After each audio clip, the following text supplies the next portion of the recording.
Welcome to MLG Dallas Day 2. This is Gwin here with Quantic Gaming at the Quantic Media portal, and I am here with another i7 player, and it's none other than Tubby Fat. Yeah. Tubby, you're not very fat. That's insulting, like. But you're not, man. Like when I saw your name for the first time, I pictured like Jelizerg plus Lenok plus Desro. Then MC put in there too. No, not that big. Not that big. Not that big. But like I was aiming for that big. Like that's what I was trying to make people think. But yeah, well, you didn't see. You were just Lenok plus Jelizerg plus Desro. Okay. But you're not Tubby. Yeah. I'm a little bit disappointed.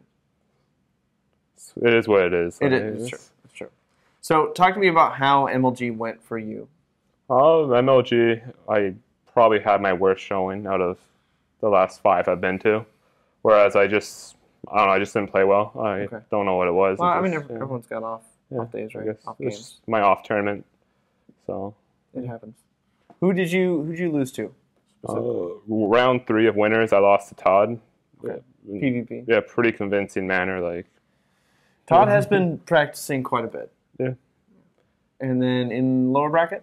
I lost to Eifer, and it was slightly closer, but it was still pretty convincing losses. So, would you say that's your weakest matchup then? Protoss? It's kind of funny because every other tournament I play in, like WCS or like any of those tournaments, I play him. I never lose PvP. On ladder, I'll never lose PvP.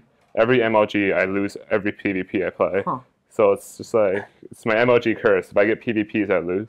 You're in trouble. Yeah.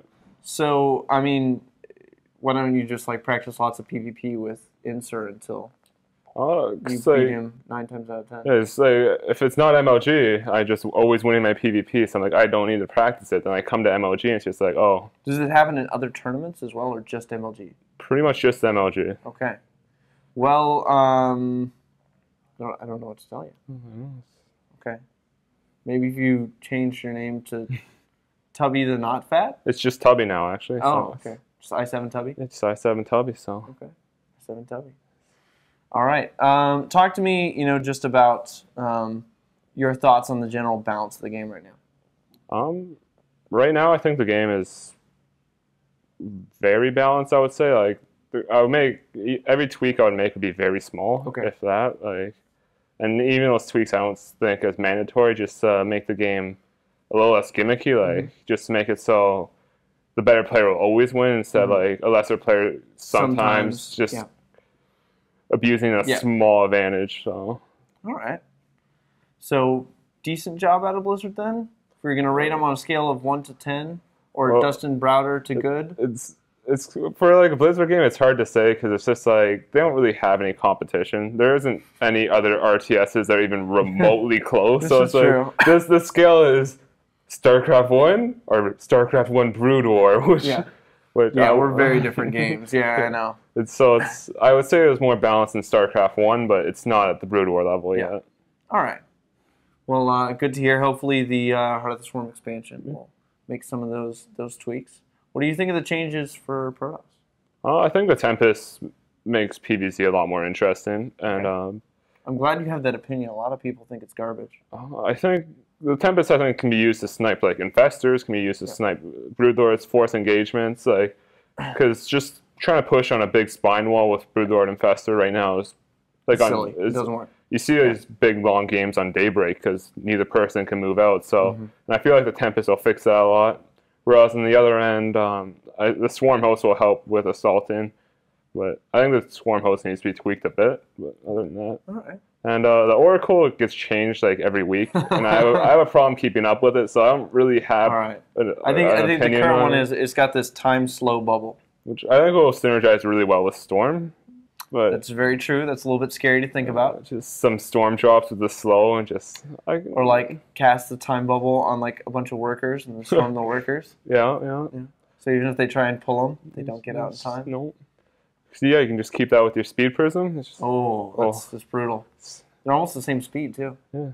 I think the Oracle's a little bit faster. Yeah, maybe. Speed prism. But I like it. We'll expect great things from you then if you're pairing Oracles with speed prisms. It's just. I'm excited for Heart of the Swarm. I always have very good strategies. It's my mechanics that have always held me back.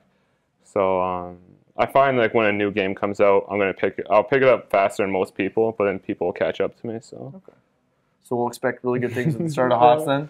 Yeah. Then hopefully by the time people catch up, I'll fix my mechanics. Yeah, there you go. And I'll keep on par. And you'll keep on par. All right. Any shout-outs you'd like to make as we wrap this up?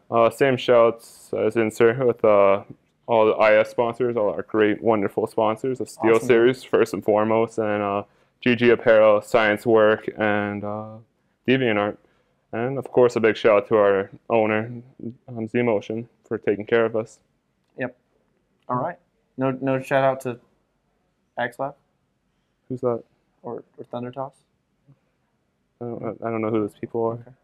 Well, neither do I. And with that, we're going to go ahead and wrap this up. This is Gwin here with Quantic Gaming.